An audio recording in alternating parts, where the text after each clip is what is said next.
Good day mga kaihaw, nandito na naman tayo. While walking, tara, kwentuhan tayo. Pagkwentuhan natin ngayon kung gaano ka-powerful yung prayer. Umpisahan natin kay John Wesley. John Wesley ay isang Anglican theologian na founder ng Methodist Church. Si John Wesley ay kilala din sa pagiging prayerful. At nung siya ay namatay, binuksan sa public yung kanyang bahay.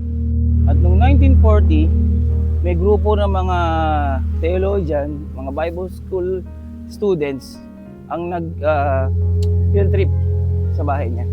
At yung mga Bible students ay pinamumunuan ni Professor J. Edwin Orr. At nung nagtuturo na sila sa bahay ni John Wesley at napunta na sila doon sa parte ng kanyang kwarto, may isang estudyante ang nakapansin na may nakalagay sa sahig. Sabi ng isang estudyante, bakit po merong patch yung carpet?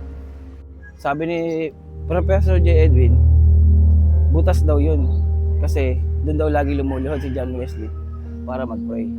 At nung tapos na maglibot yung mga estudyante, pati yung mga professor, bumalik na ulit sila sa kanilang bus para umuwi.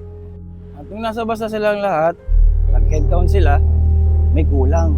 May nawawalang isang estudyante.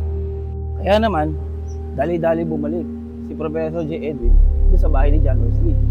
At nung pumunta na siya sa bahay ni John Wesley, papakit pa lang siya ng hagdan, papunta doon sa kwarto mismo ni John Wesley, ay may narinig siyang parang nagsasalita. Kaya naman, napatigil siya. Balikat pa lang nung bata yung kanyang nakikita, pero hindi siya tumuloy dahil pinakikinggan niya mabuti kung ano yung sinasabi. At alam niyo po ba kung saan nakapwesto yung bata at nakaluhod? Doon mismo sa niluluhuran ni John Wesley. At ang narinig ni Professor J. Edwin, do it again. Do it again in me. Yun ang sabi ng bata.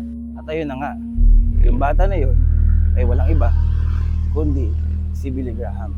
Si Billy Graham na ginamit ng Panginoon sa napakaraming tao para makakilala sa Kanya.